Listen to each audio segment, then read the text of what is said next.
All right, the Lions held off the Crows, and an important one for the Lions because they've got a massive game on Friday night over at Marvel Stadium up against Collingwood, so they needed something to, well, build their confidence. Yeah, they're hard to beat at the Gabba, the Lions. And they had the game in their control for most of it, but credit to Adelaide. They just kept coming, and they kept coming hard.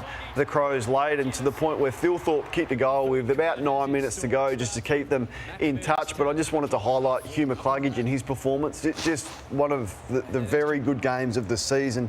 If you look at his numbers, 28, 10 score involvements. That's what he does. When he gets the footy in the front half of the ground, I thought his ball use was excellent. 8 clearances and 2 goals. So it was just such a well-rounded performance from a very good player. The problems for Jack Gunston in his first year as a Lion continued with this incident involving his knee in the second quarter. We know that he was left out of the team for 3 weeks when Chris Fagan made that tough call. He's been back in the team. The latest on this is that, as the club this morning has told us, they expect scans to be held tomorrow, so we won't get an official diagnosis on it. Early prognosis was that it's more likely to be an MCL, which is on the better side of the good outcomes, and the early thoughts are it'll be 4 to 6 weeks of absence, but that's pushing him into second or even third weeks of finals. And Daniel Rich as well, Kane, also hamstring awareness in the VFL, so it spells trouble for him. Yeah, it does. So Gunston won't be in that forward line. I'm not sure how much that will hurt them because I just think they've got options now.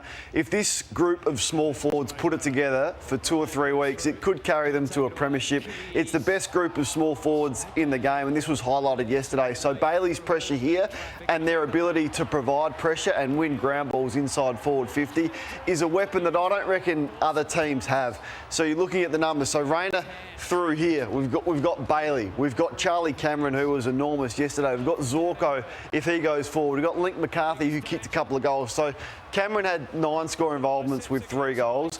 Rayner Bob's up there, didn't have a big afternoon, but you saw the work rate. We saw Link McCarthy, I thought, was really influential with a couple of goals. And this man on the lead. So you see that vision and you go, OK, well, that's a nice little lead-up mark. What you don't see is this. 1 lead, 2 lead, shimmy, back towards goal, then back up. That's excellent defending. But how do you stop that? So I just think the dynamic nature of their small forwards is as good as any in the game, and it could carry them to the premiership, TJ. Can I ask you at this early stage, each of you, Brisbane Collingwood Friday night, as it sits here on a Sunday morning, who wins? Where is it? Marvel, yeah. That makes it interesting. Collingwood, because Brisbane don't travel well. I'm going for Brisbane. Yeah, Collingwood. All right. They didn't get the job done against Brisbane. Brisbane held on, but Adelaide kicked 2-5 in the last quarter. So their inaccuracy this year has actually cost them in significant moments. Their record away from home is a talking point.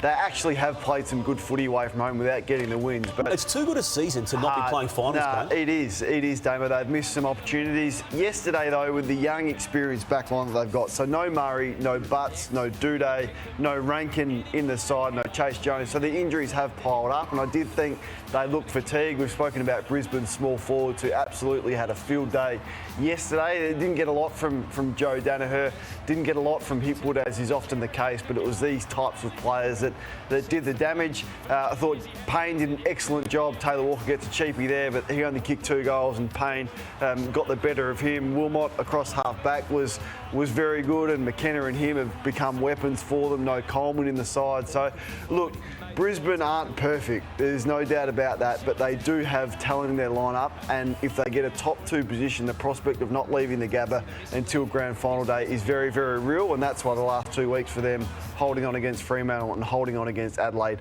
was so vital in the context of their season. Charlie Cameron kicked 3 goals. He's kicked 47 for the season now, so 50 goals as a small forward is a big effort, and All-Australian, I would have thought after round 7 or 8, Charlie Cameron would have been a lock for the All-Australian. Not so much now, but I think he's coming with a late season rush again. So Toby Green, I think, has got one of the small forward roles. You've got Brian Myers in there in the conversation as well. Luke Bruce has kicked a lot of goals this year. Langford as well for the Bombers leading out. But this man, 47 goals. If he gets above 50, you'd almost have to say Charlie Cameron will be All-Australian again. He was awesome yesterday, Brownie, and he's in the vote. So let's take a look at those. Hugh McCluggage we've touched on. He was enormous. Harris Andrews having an All-Australian calibre season. Cameron just 9 touches, but I think 11 touches, but 9 score involvements. And Jordan Dawson is a flawless footballer. I just thought his leadership yesterday was excellent. You all right, Morton? Yeah, I just had to relieve myself and... I just made it back, sorry. didn't need details. You didn't. You could have just sort of said, Couldn't you have just gone to the guest? No, because it was quite obvious that you just come back and you were sitting down there. So all good, all good. Now that we know. I mean, we're really only one segment in, Lauder. Hold on for another couple. All right, let's take a look at Carlton and Melbourne. This was an absolute classic. I'll tell you what, you wouldn't have left your seat for this game. And we're joined by a very special guest. We are, and a man in very, very good form. But there it is. Petrarca was awesome. Jack Viney was the best, I thought, for Melbourne, and Paddy Cripps for Carlton. But Brodie Kemp joins us, and Brodie, congratulations on the win. Where did that stand for intensity in a game of AFL footy you've played in? Yeah, thanks for having me on, gents. Lordy, I reckon that'd be up there for probably the most intense I've ever played in. Just like that last minute and a half with everything happening, it was it was crazy. How'd you feel at quarter time? As a defender, where it was 24-4 entries your way, but you only got one goal to show for it, and you're only 3 points up. So 1-3 to 1 goal. Were you wrapped with how the game was playing, or are you a bit disappointed in a sense that you didn't get the reward for it? No, I think we were pretty happy with how we were playing. I mean, in terms of just the key factors on what we wanted to achieve, just getting our front half, get those front half intercepts, and we were getting our looks inside 50, but obviously just couldn't convert scoreboard-wise. But, in saying that, Melbourne have a really strong defence, and they did a good job to combat that. But, we just sort of kept sticking at it, and they had their turns with the run of play, and we had ours and made the most of it later on in the game. What about the last, minute? You're in similar situations last year and it didn't go your way. We're seeing the scenes of the crowd here and the Blues fans losing their mind. How closely will you review that? There was a bit of luck involved as to why you held on, but did you make some errors that if you're in a similar situation, you do things differently again?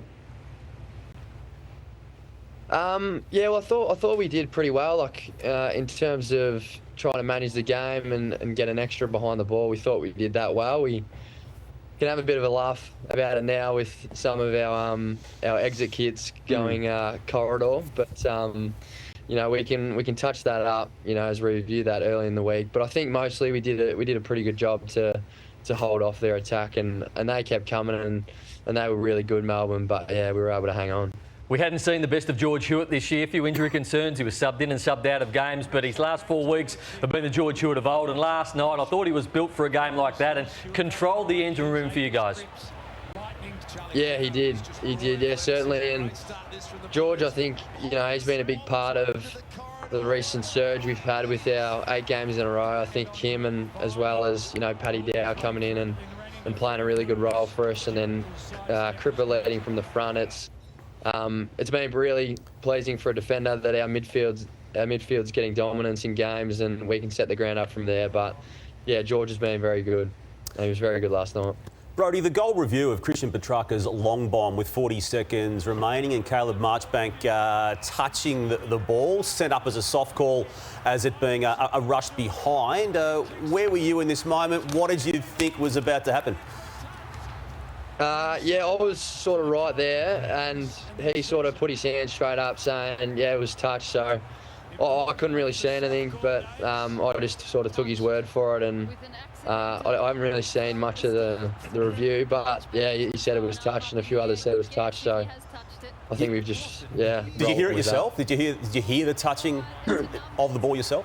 No, I couldn't hear. I mean, you couldn't hear with a crowd like that, with everything going on. You can't really hear faint little touches like that, but he was pretty certain, and I suppose take his word for it. Tell us about your teammate Nick Newman. Some saying he's building an All-Australian calibre season. Do you agree with that? Should he be All-Australian this year? Well, I just think for Newey, he just does the simple things so well, and on the back of that, he's just one of our most reliable defenders, and he has been all year. Whether he gets those individual accolades after that, or on the back of that, I think it'd be well deserved, and I'm not really sure how that selection process works, but he's had an awesome year for us, and I love playing with him. Hey, we've got Paddy Dow on the handball coming up a little later on in the program. You backing him in? I'll back him in. Yeah.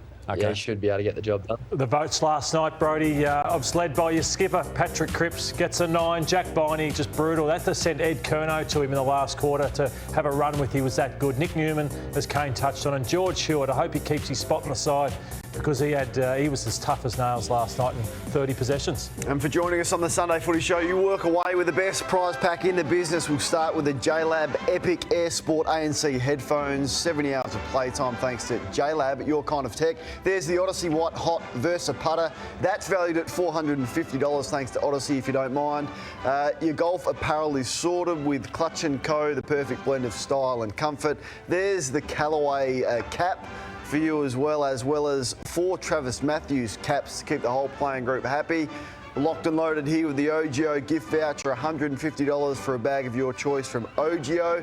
The bar fridges, great supporters of ours, a custom designed bar fridge with your name on it. The Aquila shoes, premium quality footwear since 1958. As we move on to the Fizz Functional, 2 cartons of their sparkling water, 0 sugar and barely a calorie in sight.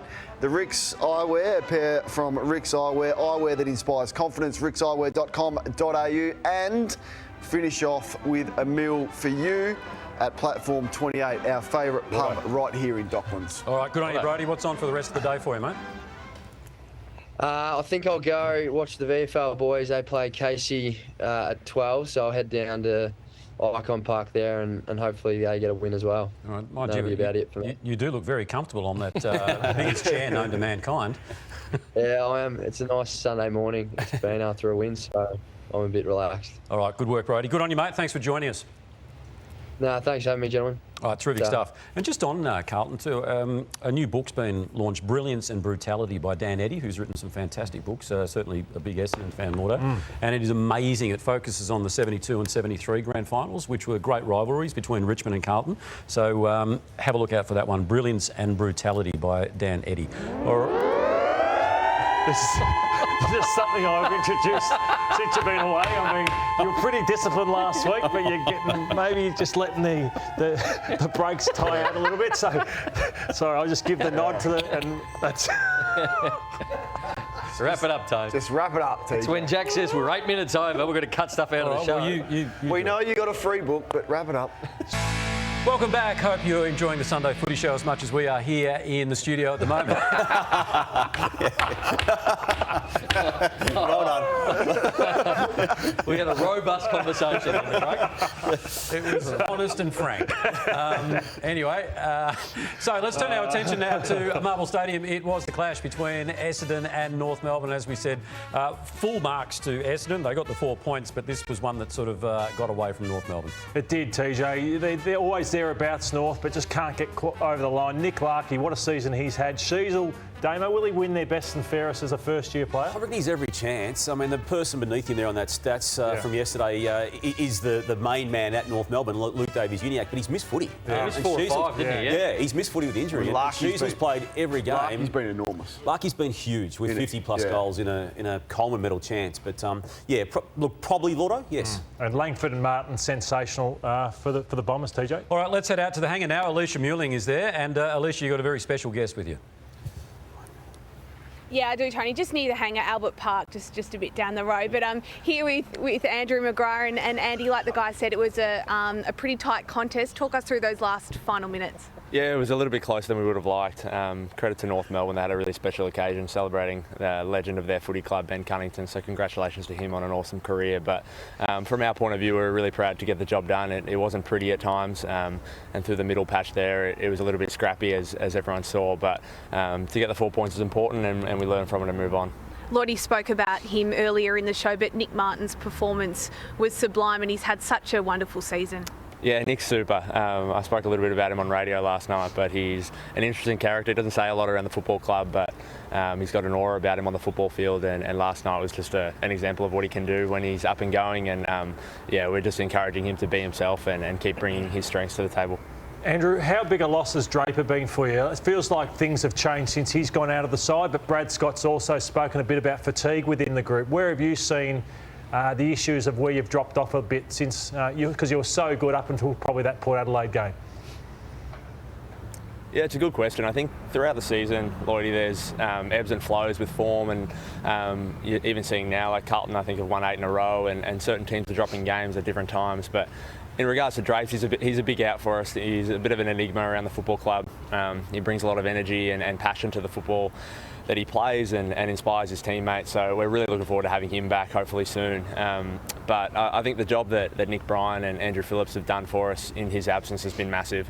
Nick's grown a lot as a player and sort of emulated a bit of that VFL form that we've been searching for from him. And I guess the season is long. You go through sort of peaks and troughs, and we're just trying to find our best form again. We know it's not too far away, but we've got a few really big tests to finish off the year and hopefully lead into finals. The fact that there's not many tagging jobs in AFL at the moment. Zach Merritt gets tagged yesterday by Curtis Taylor. Do you guys have a plan around that? Because if there's one player to tag at the Bombers, it is Zach Merritt, your captain. Do you guys have a plan to help him, or does he just have to go about it himself?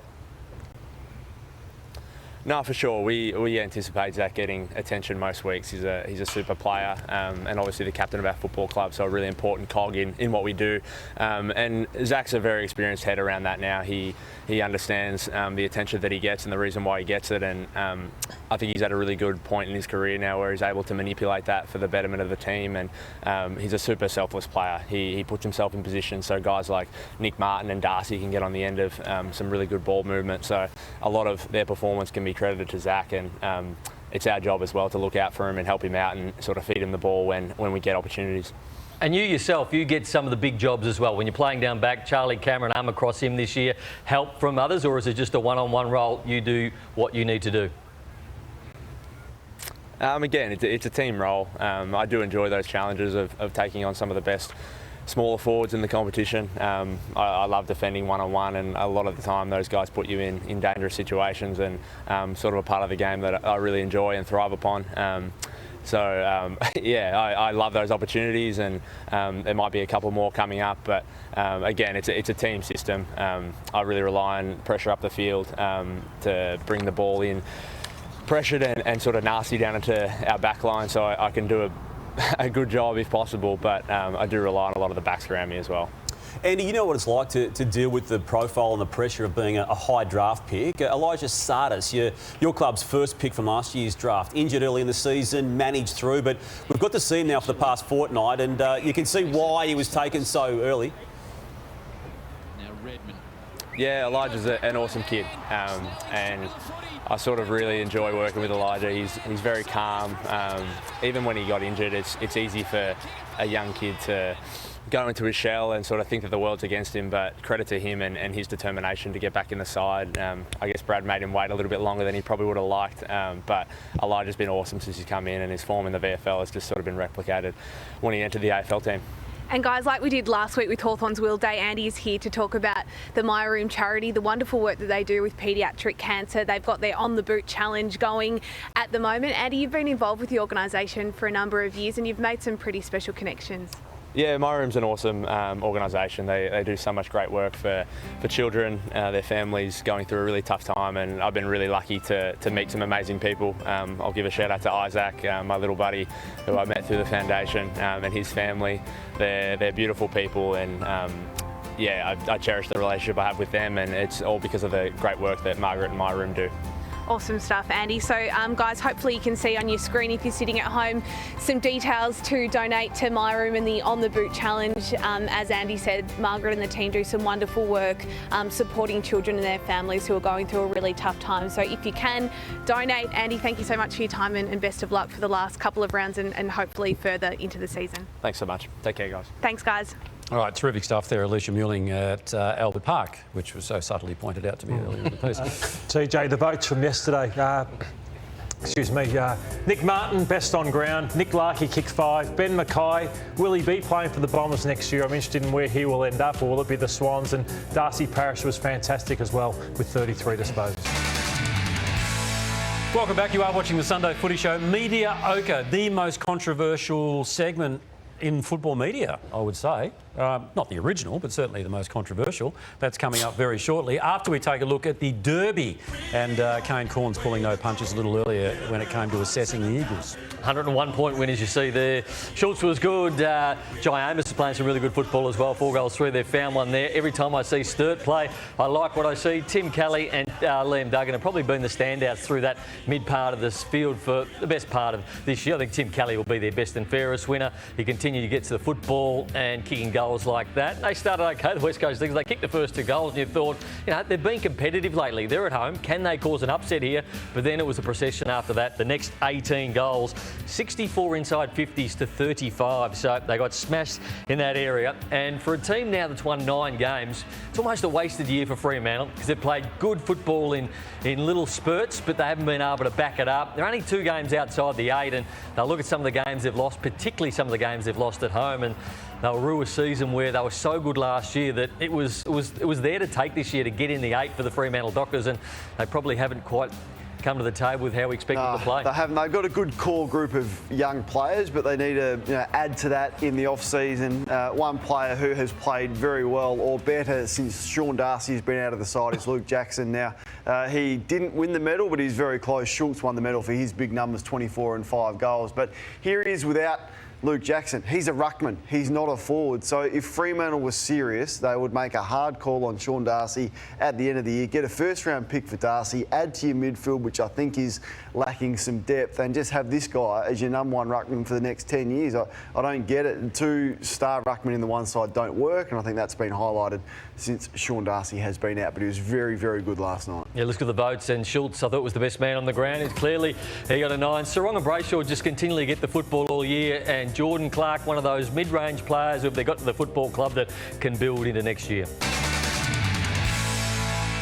Our handballers warming up as we speak. We'll have Louis' handball for you a little later on in the program. Right now, though, the Sydney Swans continue their charge to September. And I'll tell you what, they're serious. They are serious, TJ. 5 in a row, and it's a pretty solid performance against a side that has been okay since Stewie Dew has left. It was an even contest early, but you're seeing the numbers there. Pretty even performance across the board from the Swans. Gold Coast started well, 4 goals to 3 in the first quarter. Lukosius was getting up the ground and doing some damage with his ball use inside forward 50. Took Miller had the big job on Errol Goulden, and he did it pretty well until they dropped that after half time. But they fight and they scrap. They look a lot better with a dedicated ruckman, Hickey, back into the side. I think the Swans. Logan McDonald there kicks one off the ground. He kicked 3. Matt Rao got going a little bit. He had 9 clearances, as he often did, 25 touches. And look, they've got some talent. I think there's a core group at Gold Coast, as we've said for a while. There's enough for Damien Hardwick to build when he is the coach. But in the end, after half time, I just thought structurally Sydney were far too well organised for Gold Coast. They pressured them from the midfield, and in the end it forced them to bomb the ball long, and Sydney's spare and their drop-off intercepting defenders did a lot of damage. So Blakey took 7 intercept marks. He'll feature in the best players. We've mentioned Hayward for his 4 goals. Papley was influential, largely out of the midfield, big numbers for him. And I thought Matt Rao was the best of the Gold Coast players. No Chad Warner. No Chad Warner. I didn't think his kicking was that good yesterday, Damo. All right, let's flip the page now and have a look at Collingwood and Geelong. We spent a bit of time earlier in the program, of course, talking about the Pies win over the Cats, so let's just reflect on that. 11 shots for Jeremy Cameron, and a couple that didn't make it as well. Oliver Henry against his former side, Brad Close. Atkins in the middle of the ground, and Dangerfield was pretty good for the Cats, but they got away to a flyer, Geelong, and this man again, multiple inside forward 50s, and they were all at sea. Collingwood, even before Darcy Moore went off, they were all at sea. They couldn't handle the ball use of Geelong. They were trying to pick and choose when they'd go, and they were trying to obviously get back as they do and try to intercept, but it wasn't working for them. Then after quarter time, they started to get going, the Collingwood Football Club. What do you make of Ginnivan, Brownie? He was very good. He was very good. I thought he offered something as soon as he came on. I thought it was great. And what he did and the gives he gave, setting up goals, he was good. He came on at a very important time that they needed somebody to give something. Just little handballs from ground level, set up a couple of goals. And Geelong came again late, but I thought Collingwood dominated the last 3 quarters. Errors were bad late. Geelong, so Radaglia there, that drop mark, Isaac Smith turnover, and Kolodjasny had a bad one. Dacos best, just behind him, Jeremy Cameron with 7. Myercheck and Isaac Quainer doesn't lose a one-on-one. All right, and of course the leaderboard now for Louis' medal. And the leaderboard is Nick Dacos, and they're coming for him. Zach Butters gets to play today. Christian Petrarca last night. Caleb Sarong as well. Dawson and Bontempelli. So it is tight at the top. That's only a game. Marcus Bontempelli's probably a game outside the top there. But if Jordan Dawson and those guys have a big game, they are headed towards this. The drive off in the Lexus RX 350H Luxury. Thanks to Lexus of Blackburn, a leader, not a follower. Dynamic, unique, divine convention. Just like the player that gets to drive at home. Thanks to Lexus of Blackburn, the all-new Lexus RX 350H Luxury is like nothing else. Your test drive is awaiting at Lexus of Blackburn today, the biggest prize in football.